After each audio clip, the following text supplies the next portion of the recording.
우리 아버지 되신 하나님께 감사 찬양 영광을 올려드립니다. 또 한 주간 치열하게 삶을 살아가는 그 가운데 있다가 또 금요일 저녁을 맞이해서 우리를 친히 이 자리로 불러주신 은혜 참으로 감사합니다. 죄와 허물이 가득한 우리의 인생 가운데 친히 찾아주셔서 만나주시고 주를 믿는 믿음으로 살아가게 하신 은혜 참으로 감사합니다. 사랑하는 우리 한 명 한 명 주의 성도님들 기억하여 주셔서 날마다 믿음으로 살아갈 수 있도록 힘과 능력을 더하여 주시고 여러 가지 어려운 상황을 겪는 가운데서도 하나님을 바라보며 날마다 승리할 수 있도록 그 앞길을 친히 인도하여 주옵소서. 오늘도 말씀 앞에 나아가고자 합니다. 부족한 자 세워주셨사오니 하나님의 온전한 말씀이 대언하는 시간 되게 하여 주시고 또 있는 이 모든 성도님들의 그 심령 가운데 말씀이 심기고 자라나가는 그런 역사의 현장이 될 수 있도록 이곳 가운데 함께하여 주시옵소서. 모든 기도 제목들 주님께 올려드리며 살아계신 예수님의 이름으로 기도합니다. 아멘. 함께 오늘 나눌 말씀은요, 신약성경 마가복음 1장 40절부터 45절까지의 말씀입니다. 제가 가진 성경으로 신약 54페이지에 있는데요, 마가복음 1장 40절부터 45절까지의 말씀입니다. 말씀을 교독하시고 마지막 절은 함께 읽도록 하겠습니다. 한 나병 환자가 예수께 와서 꿇어 엎드려 간구하여 이르되 원하시면 저를 깨끗하게 하실 수 있나이다.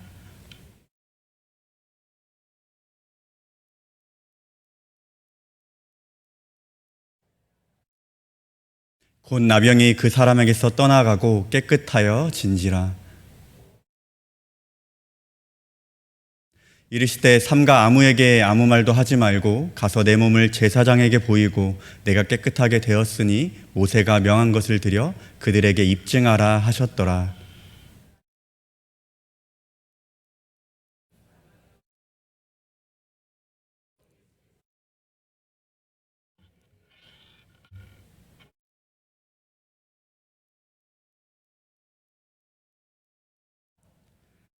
아멘. 금요 저녁 이 자리에 나오신 모든 성도님들을 주님의 이름으로 환영하고 축복합니다. 또 오늘도 말씀 가운데 또 겸손하게 나아갈 때 또 하나님께서 주신 은혜 있으리라 믿습니다. 사진 하나를 띄워주시겠습니까?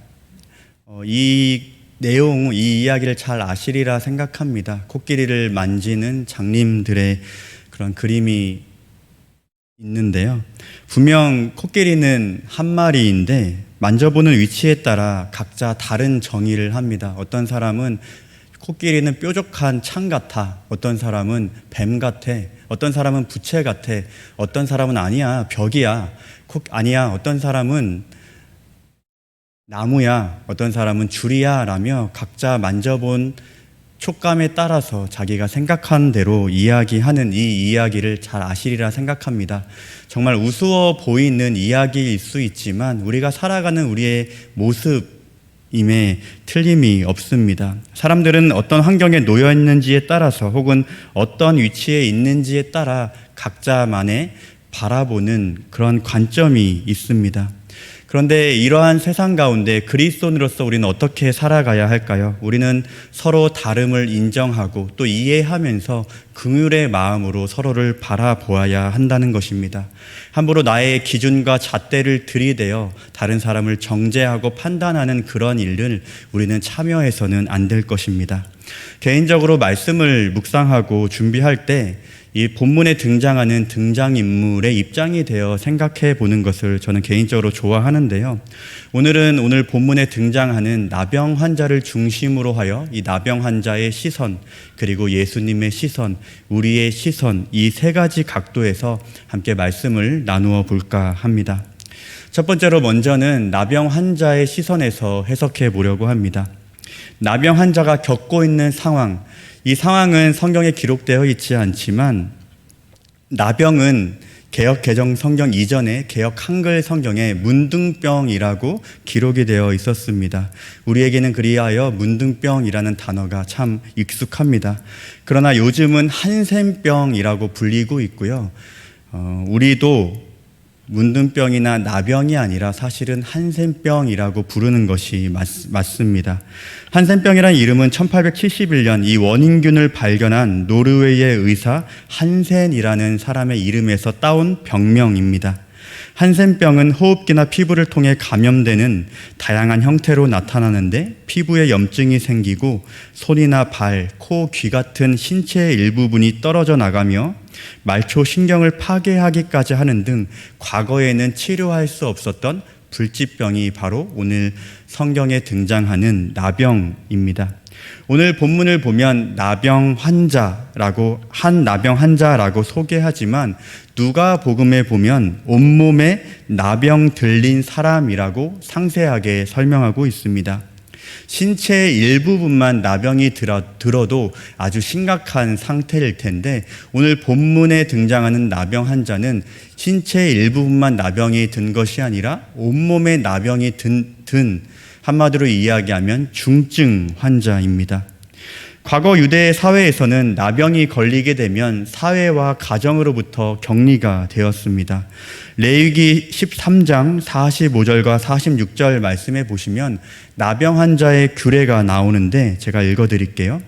나병 환자는 옷을 찢고 머리를 풀며 윗입술을 가리고 외치기를 부정하다 할 것이요 병 있는 날 동안은 늘 부정할 것이라. 그가 부정한즉 혼자 살되 진영 밖에서 살지니라. 이렇게 기록이 되어 있습니다. 가정과 사회로부터 격리된다는 것, 이것은 이 나병 환자 한 사람에게는 굉장히 큰 정신적 고통을 안겨다 줍니다. 왜냐하면 사랑하는 가족들, 친구들과 기약 없는 이별을 해야 하기 때문입니다. 혹여나 나병이 낫지 않는다면 영원토록 가족과 친지 또 친구들을 볼 수 없는 영원한 이별을 해야 할 수도 있습니다. 나병 환자의 시선으로 바라볼 때 나병 환자들을 사회로부터 격리하는 것은 굉장히 매정하고 잔인한 처사 같습니다. 그런데 반대로 나병 환자가 아닌 일반 사람들의 시선으로 보면 어떠할까요? 격리하는 것은 매정하고 잔인한 처사가 아닙니다. 왜냐하면 나병은 굉장히 전염성이 강한 질병이기 때문입니다. 과거 이 강한 전염병 때문에 과거에 우리나라도 소록도와 같은 나병 환자를 강제로 격리하여 나병 환자들만 모여 살았던 그런 마을들이 존재하기도 했습니다. 그러나 현재 이 나병, 한센병은 의학기술의 발달로 인해 치료할 수 있는 병이 되었습니다. 아무튼 신체적, 정신적 고통과 기약 없는 이러한 이별도 굉장히 나병 환자에게는 슬픔이지만 더 큰 슬픔과 아픔이 있는데요. 그것은 바로 나병 환자를 향한 율법의 잣대였습니다. 율법은 나병을 하나님 앞에 지은 죄 때문에 결린 병으로 규정합니다. 그리하여 유대 사회에서 나병 환자를 부정한 사람, 혹은 하나님께 저주받은 사람으로 여겼습니다. 저 사람은 우리는 모르지만 어떠한 끔찍한 죄를 지었기 때문에 저러한 끔찍한 병에 걸린 거야 라는 그러한 낙인이 찍혀 평생을 살아간다면 그 인생은 어떠한 인생을 살아갈까요? 아마 끔찍하고 불행한 인생을 살아가지 않았을까? 우리는 상상을 할 뿐입니다. 그래서 고대라는 학자는 나병을 이렇게 표현하기도 했습니다. 나병에 걸린 것은 결과적으로 살아있으나 죽은 것이나 마찬가지인 상황이다. 이것이 바로 나병 환자가 겪고 있는 상황입니다. 두 번째로 나병 환자의 시선으로 해석하기, 둘째는 나병 환자의 용기 있는 행동입니다. 오늘 본문의 40절 말씀에 보시면 한 나병 환자가 예수께 와서 꿇어 엎드린 이 모습을 기록하고 있습니다. 끔찍하고 불행한 인생, 소망이라고 전혀 찾아볼 수 없는 인생을 살아가던 나병 환자에게 어느 날 예수님에 관한 소문을 듣게 됩니다. 그리하여 그는 예수님을 만나기로 작정하고 그 결과 예수님께서 계신 곳에 찾아와 꿇어 엎드리는 이 장면이 오늘 말씀에 기록이 되어 있습니다. 사회로부터 격리되어 있는 온몸에 나병이 있는 이 나병 환자가 사람들이 살고 있는 마을에 내려왔다는 것은 용기 있는, 어떻게 보면 목숨을 건 행동입니다. 앞서 언급했듯이 율법은 나병 환자를 사회로부터 격리해야 한다고 명령합니다. 그런데 이 나병 환자는 그 명령을 어기고 사회로 나왔기 때문에 나병 환자는 율법을 어긴 대가로 돌에 맞아 죽을 수도 있는 위험한 상황을 맞이하게 된 것입니다. 그러나 나병 환자는 전혀 상관하지 않은 것 같습니다. 왜냐하면 예수님이 아니면 자신이 갖고 있었던 문제를 누구도 해결할 수 없다는 것을 그는 알고 있었기 때문입니다. 그리하여 그는 목숨을 걸고 예수님을 찾아간 것입니다.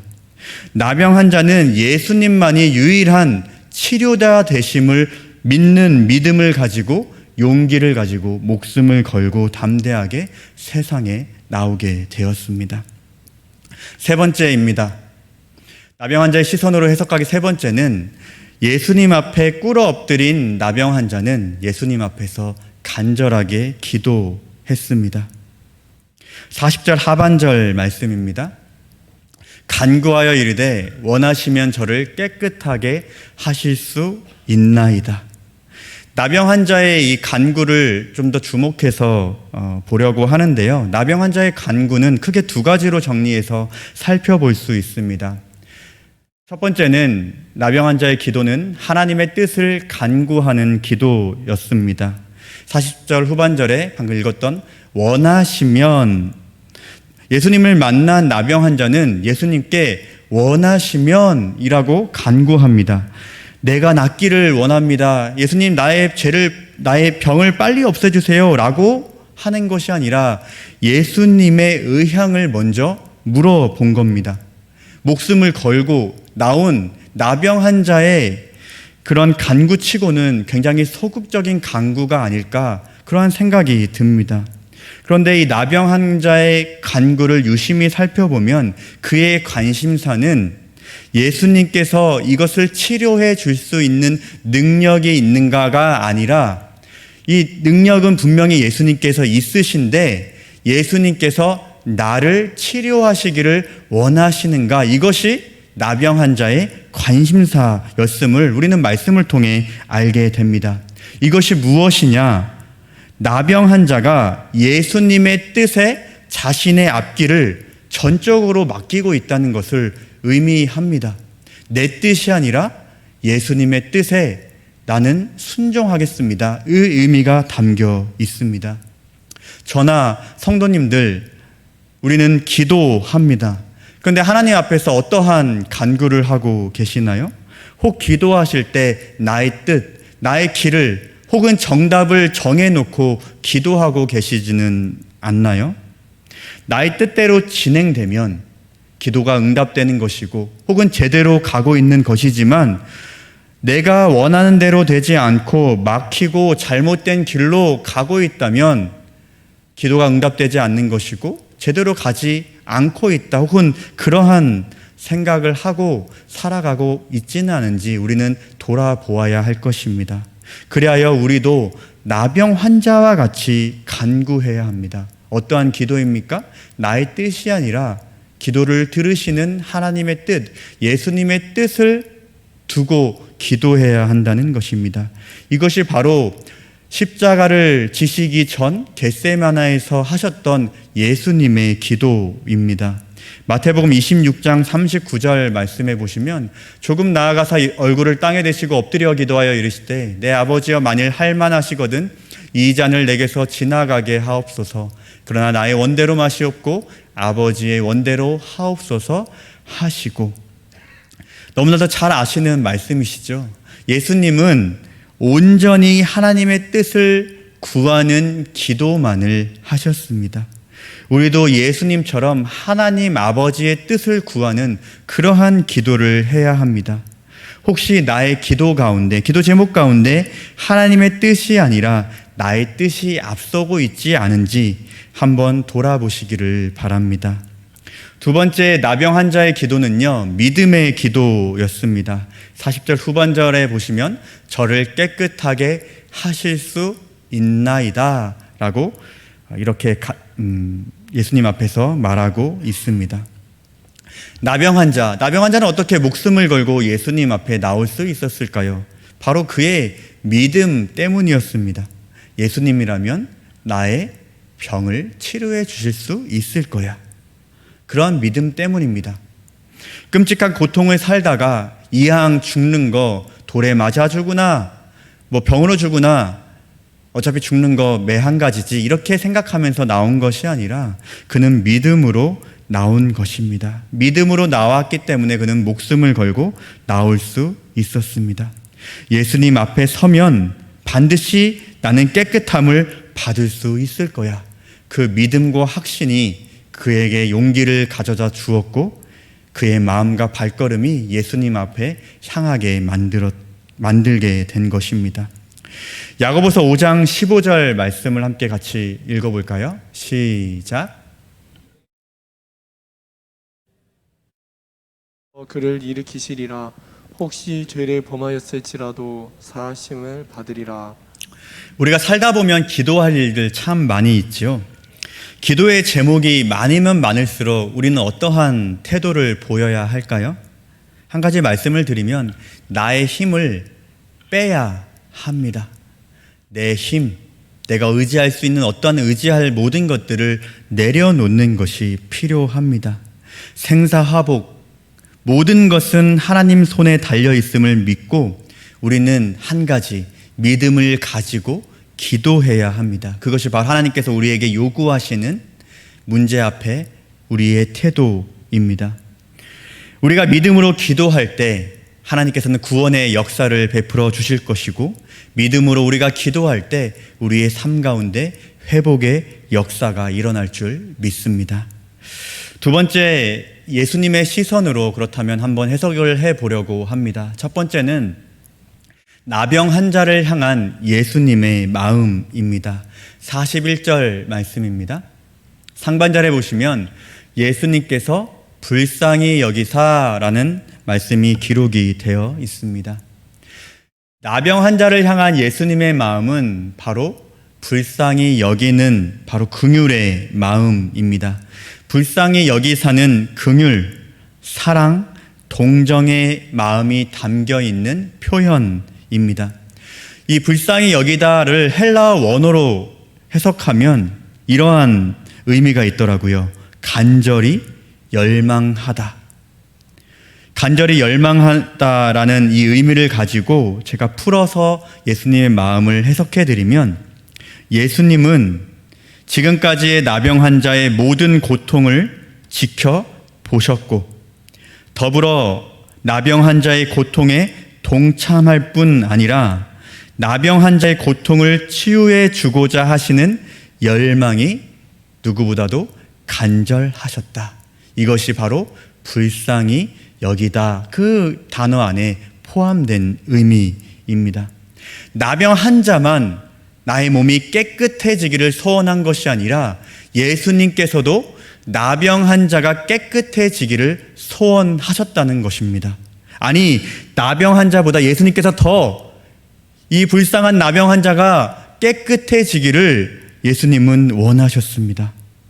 앞서 깨끗함을 받을 수 있다는 그 믿음을 가지고 나병 환자가 예수님께 나왔다고 이렇게 설명을 드렸는데요. 사실 그 나병 환자의 마음 또 발걸음이 움직이는 것은 나병 환자에게 달린 것이 아니라 바로 하나님의 역사입니다. 하나님께서 나병 환자의 마음을 움직여 주셨고 하나님께서 나병 환자에게 용기를 주셨으며 하나님께서 나병 환자의 발걸음을 인도해 주셨기 때문에 예수님께 나올 수 있었던 것입니다. 사랑하는 성도님들, 우리의 인생은 어떠합니까? 우리가 이 자리에 나온 건 역시도 하나님의 역사입니다. 세상은 우연이라 우리의 인생을 평가할지 모르겠지만 모든 순간순간이 하나님의 손에 달려있는 하나님의 역사입니다. 왜 우리를 금요일 저녁에 이 자리로 불러주셨을까요? 말씀으로 은혜를 공급해 주시기 위해 이 자리로 불러주셨습니다. 말씀을 통해서 우리의 삶을 한번 돌아보도록 우리를 이 자리로 부르셨고요. 말씀을 통해 우리의 영육이 회복되어 하나님과 앞으로 너는 동행하는 그런 축복된 인생을 살아가라, 그것을 말씀해 주시기 위해 우리를 이 자리로 불러주신 것입니다. 예수님은 누구보다도 우리가 고민하고 있는 그 모든 문제가 해결되기를 원하십니다. 이것을 우리는 기억해야 합니다. 뿐만 아니라 우리가 갖고 있는 영육 간의 모든 약한 것도 누구보다도 예수님은 회복되기를 원하십니다. 이 마음, 우리를 불쌍히 여기시는 이 예수님의 마음을 기억하시며 이 은혜의 자리에 거하시는 저와 모든 성도님들 되시기를 주님의 이름으로 축복합니다. 예수님의 시선으로 해석하기 두 번째는 나병 환자를 향한 예수님의 행동입니다. 41절 말씀입니다. 예수님께서 먼저는 불쌍히 여기시는 마음을 가지시고 난 이후에 예수님께서는 행동하십니다. 어떤 행동을 하시냐면 손을 내밀어 그에게 대십니다. 율법대로라면 부정한 자를 만지는 그 예수님의 행동은 예수님 스스로를 부정하게 만드는 행동입니다.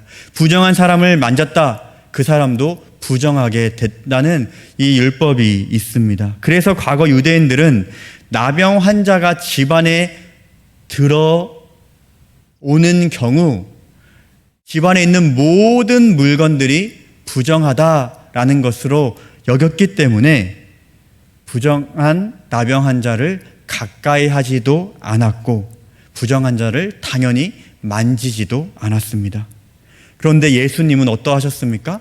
나병 환자를 만지심을 통해서 스스로 저주받은 자가 되셨고 스스로 부정한 자가 되셨습니다. 예수님께서는 왜 굳이 그를 만지셔서 스스로 저주받은 자가 되시고 부정한 자가 되셨을까요? 왜냐하면 이것이 바로 예수님께서 이 땅에 오신 이유이기 때문입니다. 예수님께서 죽으신 십자가는 유대인들에게는 저주의 상징이었습니다. 그러나 저주의 십자가를 통해서만 온 인류를 살리시고 깨끗하게 하실 수 있기 때문에 예수님은 스스로 저주받은 자, 부정한 자가 되어서 죽어 주셨습니다. 예수님의 관심사는 지금도 온 인류의 구원에 있습니다. 예수님은 온 인류의 구원을 위해 친히 십자가를 통해 저주받은 자가 되셨고 부정한 자가 되셨습니다. 그로 인해 예수님을 믿는 믿음을 통해 저주의 사슬에서 끊어지고 부정한 자가 아니라 의인으로 구원받은 자로 살아갈 수 있는 그러한 은혜를 우리에게 끼쳐 주셨습니다. 갈라디아서 3장 13절 말씀을 함께 같이 읽어볼까요? 시작. 그리스도께서 우리를 위하여 저주를 받은 바 되사 율법의 저주에서 우리를 속량하셨으니 기록된 바 나무에 달린 자마다 저주 아래에 있는 자라 하였음이라. 예수님의 모든 사역과 모든 삶은 바로 우리를 위한 것임을 믿습니다. 이것을 기억할 때 우리는 어떠한 존재임을 깨달을 수 있을 것입니다. 예수님께서 죽으시기까지, 자신이 저주받은 자 되기까지 우리를 사랑하셨구나. 이것이 바로 예수님께서 하신 행동입니다. 마지막으로 세 번째는 오늘 본문을 우리의 시선으로 해석해 보려고 합니다. 사랑하는 성도님들, 우리도 예수님을 알기 전 살아있으나 죽은 자 같은 영적인 나병 환자였습니다. 제대로 살아보겠다고 세상에서 어떻게든 열심히 노력했지만 결국은 죽음으로 끝날 수밖에 없는 저주받은 존재가 바로 우리였습니다. 저주받아 하나님 나라에는 격리되었고 하나님께 도저히 가까이 갈 수 없는 존재가 바로 우리였습니다. 세상을 살면서 나름 할 수 있는 한 최선을 다하고 온갖 방법을 동원해 봅니다. 그러나 많은 돈으로도 최고의 학벌로도 학연, 지연, 혈연 모든 것을 다 동원해 보아도 회복은 이룰 수 없습니다. 세상에서 육신의 정욕, 안목의 정욕, 이생의 자랑을 따라 살아가지만 어느 무엇도 우리를 만족시키지 못합니다. 결국은 육신의 고통, 정신적 고통을 가지고 발버둥치며 살아가다 우리는 영원한 죽음을 맞이할 수밖에 없는 그런 불쌍한, 불행한, 저주받은 영적인 나병 환자에 불과한 것이 바로 우리가 예수를 알기 전, 예수를 믿기 전 우리의 모습이었습니다. 그런데 이렇게 한 줄기 소망도 없이 빛도 없이 사는 영적인 나병 환자 같던 우리에게 유일한 소망 되신 분이 찾아오셨습니다. 그 이름은 바로 예수 그리스도입니다. 예수 그리스도는 우리를 찾아오셔서 우리가 그토록 원했던 깨끗함, 더 나아가 영원한 생명까지도 우리에게 선물로 주셨습니다. 뿐만 아니라 우리가 받을 형벌을 대신해 십자가 고통을 당하시고 피 흘려 죽으심으로 말미암아 끊어졌던 하나님과의 관계도 회복시켜 주셨습니다.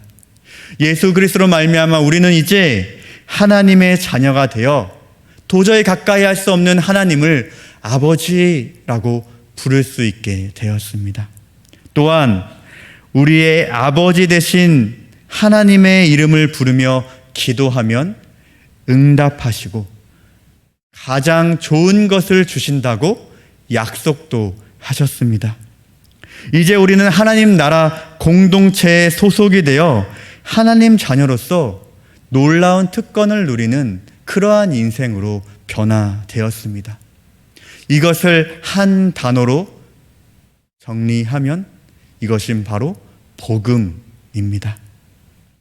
이 복음의 메시지가 혹여나 우리의 뛰는 심장이 멈추었다면 이 복음의 메시지가 우리의 멈추었던 심장을 뛰는 메시지가 되기를 소원합니다. 하나님께서 베풀어 주셨던 그 사랑, 은혜를 생각할 때마다 지금은 끊겼던 그 감격의 눈물이 우리의 삶 가운데 날마다 흐르기를 소원합니다. 세상에 어떠한 것이 아니라, 어떠한 사람이 아니라 우리의 유일한 소망이신 예수 그리스도 한 분 때문에 만족을 누리는 그런 가장 행복한 인생 되기를 소원합니다. 결론을 맺겠습니다. 나병 환자 그리고 우리는 예수님의 제자로 부름 받았습니다. 44절 말씀해 보시면 이르시되 삼가 아무 말도 하지 말고 내 몸을 제사장에게 보이고 내가 깨끗하게 되었으니 모세가 명한 것을 드려 그들에게 입증하라 하셨더라 말씀합니다. 예수님은 나병 환자를 치유하신 뒤에 깨끗한 것을 아무에게도 말하지 말고 율법대로 율례대로 내 몸을 제사장에게 보이고 내가 깨끗하게 되었으니 예물을 드려 그들에게 입증하라 이렇게 명령하십니다. 그런데 이어지는 45절 상반절 말씀에 이렇게 기록되어 있습니다.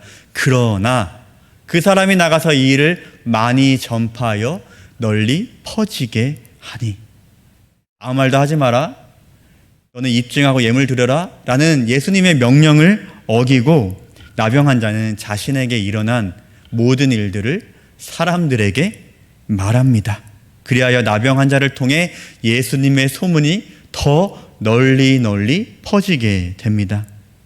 여러 주석과 책들을 살펴보니 대부분의 학자들은 예수님의 명령을 어긴 이 나병 환자에 대해서 부정적인 평가를 내리더라고요. 그러나 저는 오늘 이 나병 환자의 시선에서 어찌 보면 조금은 이 인간적인 측면에서 한번 생각을 해 보려고 합니다. 예수님의 명령을 어긴 이 나병 환자의 행동을 모두 옹호할 수 없지만 오늘은 나병 환자의 시선에서 나병 환자를 한번 변호해 보겠습니다. 지금까지 일평생을 괴롭혔던, 나를 괴롭게 했던, 사랑하는 가족들을 만나지 못하게 했던 그 나병에서 해방된 기쁨을 억제하고 아무 말도 하지 않고 숨긴다는 것이 사람으로서 가능할까요? 곰곰이 한번 생각해 보면 절대 불가능하다라는 것이 제 결론입니다.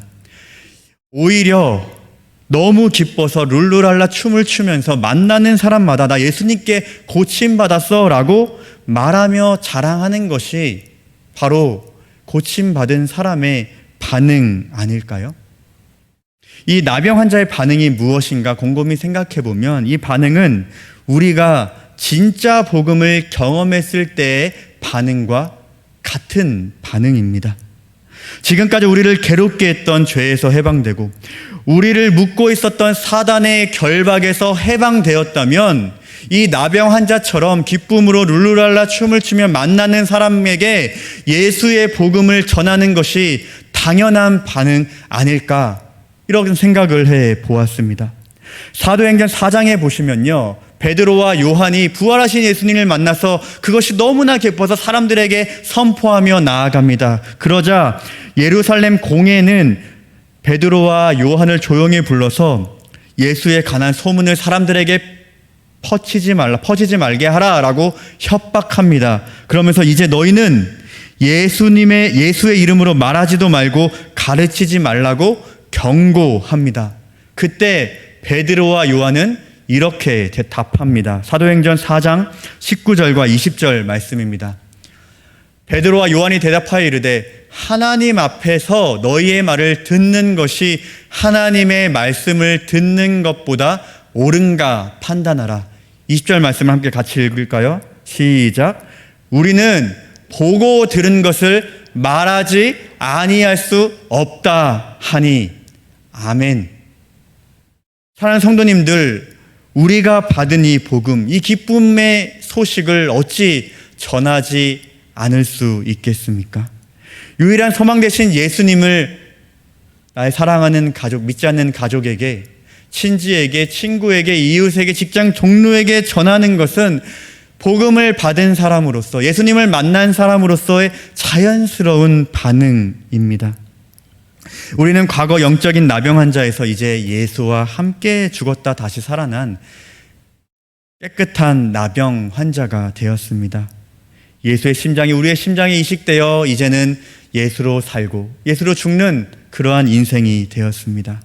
그러한 인생은 어떠한 인생을 살아갑니까? 나의 뜻이 아니라 하나님의 온전한 뜻대로 살아갑니다. 하나님께서 기뻐하시고 온전한 뜻이 무엇이냐면 예수님을 세상에 전하는 그것입니다. 왜냐하면 복음은 내가 소유하는 것이 아니라 나누는 것이기 때문입니다. 하나님께서는 나 자신만 깨끗한 것을 원하는 것이 아니라 지금도 이 세상에서 고통받고 있는 영적인 나병 환자들이 깨끗하기를 간절히 원하고 계십니다. 이것을 우리는 잊지 않아야 합니다.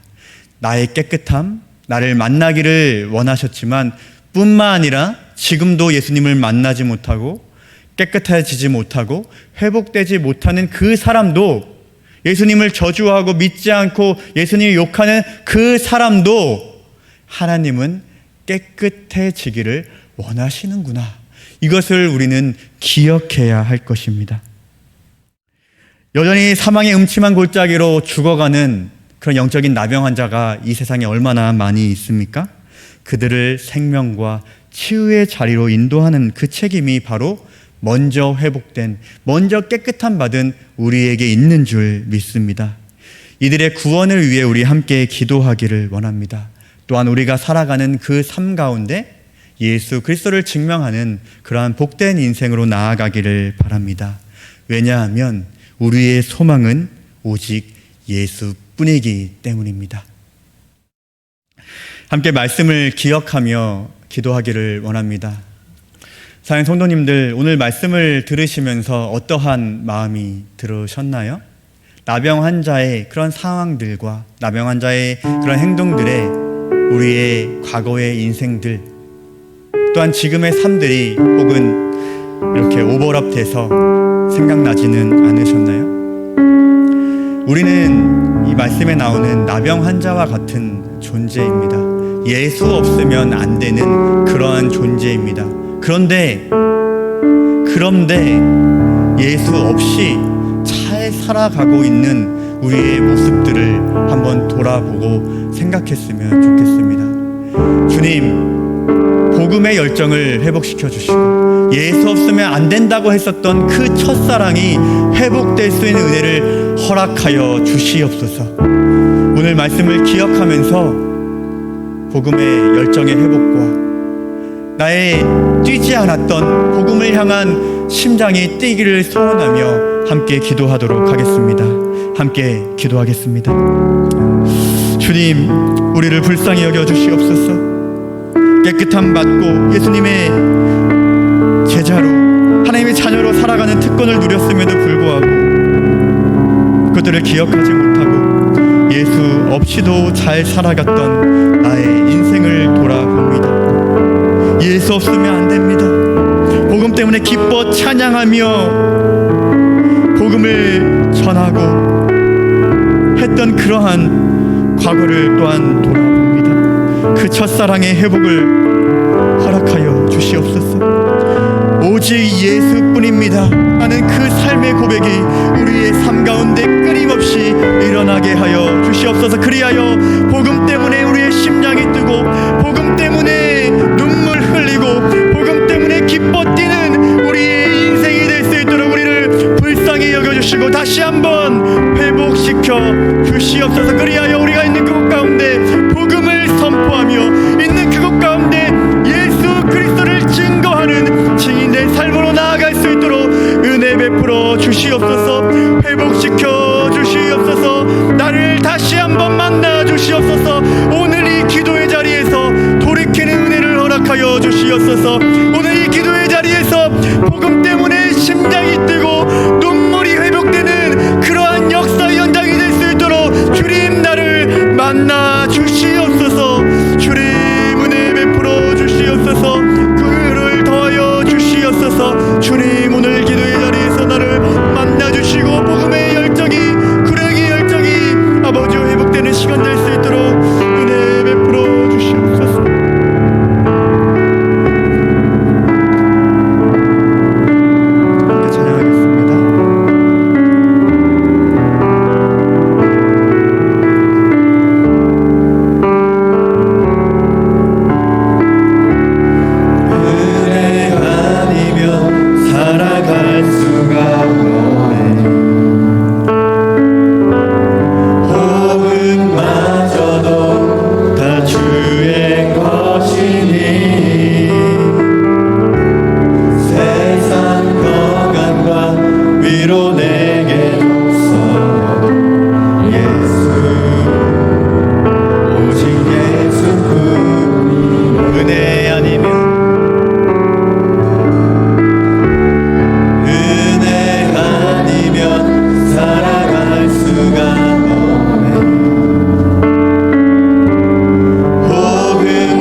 기도하고 또 개인의 기도 제목으로 기도하기를 원하는데요.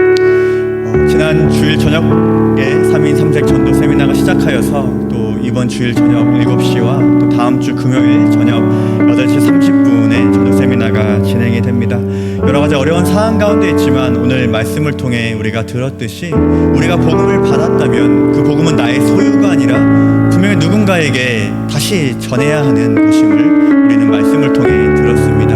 이 3인 3색 전도 세미를 통해서 우리의 구령의 열정들, 복음의 열정들이 살아날 수 있도록 함께 기도해 주시고 또 이 시간들을 통해서 우리 교회가 다시 한번 전도의 열정이 살아나 코로나임에도 불구하고 이것을 뛰어넘어서 지금도 믿지 않고 죽어가는 영적인 나병 환자들에게 복음이 선포되는 역사가 일어나갈 수 있도록 이 전도 세미나가 사용될 수 있도록 기도해 주셨으면 좋겠습니다.